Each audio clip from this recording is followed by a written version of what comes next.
Bien, chicos, vamos a hacer un ejercicio un poquito más interesante, ¿vale? Que cae un montón en los exámenes. Nos dice que demostremos que la ecuación tiene exactamente dos soluciones en un intervalo. Entonces nos van a pedir que demostremos que hay exclusivamente dos de ellas, ¿no? Hasta ahora, porque ahora os puede entrar la duda de decir, pero Manu, tú me dijiste que el teorema de Bolzano, por ejemplo, si aquí era positiva y aquí era negativa, demostrabas que la función sí o sí cortaba. Pero claro, podía cortar una vez o podía cortar tres. No, porque claro, si tiene que ser positiva y negativa, pues tendrá que cortar, o en vez de 3 5, ¿no? O sea, el número de veces que sea necesario para que en un punto sea positivo y en el otro sea negativo. Pues bien, ¿cómo puedo yo asegurarme esto?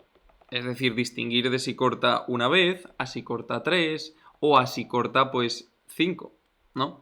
Pues bien, la clave está en relacionar Bolzano con la monotonía de la función, es decir, con la derivada. ¿Por qué? Porque si yo demuestro en un intervalo AB que se cumple Bolzano, es decir, que la función corta, y luego cuando yo hago la monotonía me sale que la derivada siempre es negativa, es decir, que la función siempre decrece, lo que pasa es que va a tener que cortar exclusivamente una vez. Porque si siempre decrece no puede volver a subir para volver a cortar, ¿entendéis? Bien. Entonces lo que pasa es que si en lugar de salirme esto, a mí me sale la monotonía, que la función decrece, crece y vuelve a decrecer, entonces sí que puede pasar que vaya a cortar, ¿qué? 3 veces. ¿Vale? Entonces, en estos ejercicios lo que hay que relacionar es Bolzano con la monotonía. ¿Qué pasa? Nos dice que hablemos de esta expresión de aquí, esta ecuación, ¿no? Entonces lo paso todo para la izquierda y lo igualo a f de x. Entonces me queda que es f de x es x cuadrado menos x seno de x menos coseno de x. Y te piden que demuestres exactamente que tiene dos soluciones en el intervalo menos pi y pi.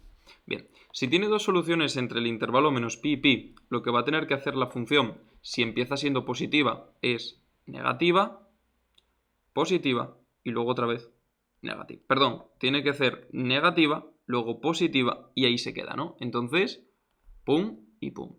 O lo que es lo mismo, tiene que partir de ser negativa a hacerse positiva y luego volver a valer negativa, ¿no? Entonces, claro, lo que tiene que pasar aquí para que haya dos soluciones es que tanto en menos pi como en pi el valor de la función tiene que ser el mismo. Positivo los dos o negativo los dos. Cuando digo el mismo me refiero a en signo, no en valor. Entonces, si yo sustituyo aquí, os dais cuenta que la situación que tenemos es esta. Porque cuando yo sustituyo f de menos pi, estoy en el intervalo menos pi, ¿no? De menos pi a pi. Si yo sustituyo menos pi, me queda menos pi al cuadrado, que es pi cuadrado, menos 0, coseno de pi es menos 1, pues menos por menos más. Entonces el resultado que tenemos aquí nos sale que es pi cuadrado más 1, esto por supuesto es mayor que 0. Si ahora lo hacemos en pi, resulta que pasa lo mismo. Pi cuadrado, esto sigue siendo 0 y coseno de pi vuelve a ser menos 1. ¿Vale? Entonces, ¿qué ocurre? Que pi cuadrado más 1 vuelve a darnos mayor que 0. ¿Vale? Entonces, por aquí está perfecto. Y diréis, no, Manu, pero es que puede pasar lo siguiente. Si tú me dices que menos pi en pi la función vale positiva en los dos, ¿quién te dice a ti que va a cortar? Puedo hacer algo así, ¿no? Efectivamente. Efectivamente. Entonces hay que demostrar que por aquí en el medio la función cambia de signo dos veces. ¿Vale? Es decir, hay que encontrar estos valores de aquí. ¿Cómo los vamos a encontrar? Pues los vamos a encontrar partiendo este intervalo en dos intervalos más pequeños y encontrando por separado estas soluciones de aquí. Pero antes de eso vamos a demostrar la derivada, la monotonía que os comentaba, ¿no? Entonces voy a derivar y me sale que la derivada es derivada del aquí, x cuadrado es 2x, y ahora hago menos derivada del primero por el segundo, más derivada del segundo por el primero, como había un menos delante me queda así, y derivada del coseno, que es un menos seno, menos por menos, más. Menos seno más seno se te va, y te queda que la ecuación es 2x menos coseno de menos x coseno de x. Esto lo igualo a 0, saco factor común a la x y me queda 2 menos coseno de x. Al igualar a 0 me pueden dar dos posibilidades. O que la x sea 0 o que coseno de x sea igual a 2. Por supuesto, el coseno y el seno como máximo el valor que pueden tener es 1 o menos 1. Entonces esto no se cumple. Así que el único punto en el intervalo, al final me voy a quedar siempre en el intervalo pues de menos pi a pi, ¿no? Estaríamos hablando entre menos pi y pi. El único punto en el que la derivada es 0, es en x igual a 0. Entonces aquí la derivada es 0, cambia de signo y voy a sustituir el signo de la derivada aquí y aquí. Cuando yo sustituyo en la derivada el valor de pi, fijaros, cuando yo hago por ejemplo f' de pi, el resultado que me sale es 2pi menos pi por menos 1, pues más pi, es positivo. Entonces aquí la derivada es positiva, así que la función crece. Y cuando lo sustituyo en menos pi, el resultado que me sale es negativo, ¿vale? Como el resultado es negativo, lo que le pasa a la función es que decrece.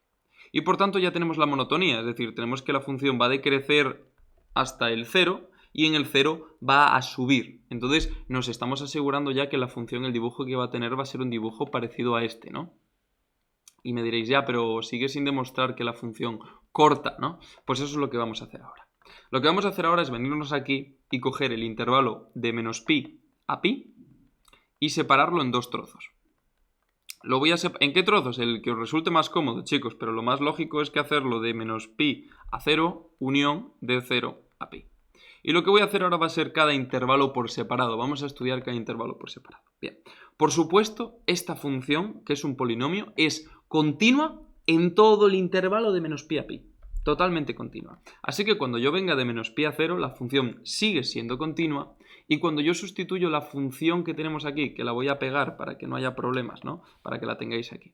Cuando yo sustituyo la función en menos pi, como habíamos hecho aquí, me da que es positiva. ¿Vale? Pues lo he puesto aquí. Cuando es menos pi es mayor que 0. Pero cuando yo sustituyo la función en el 0, fijaros que es 0, 0 y coseno de 0 es un 1. Entonces me va a dar menos 1.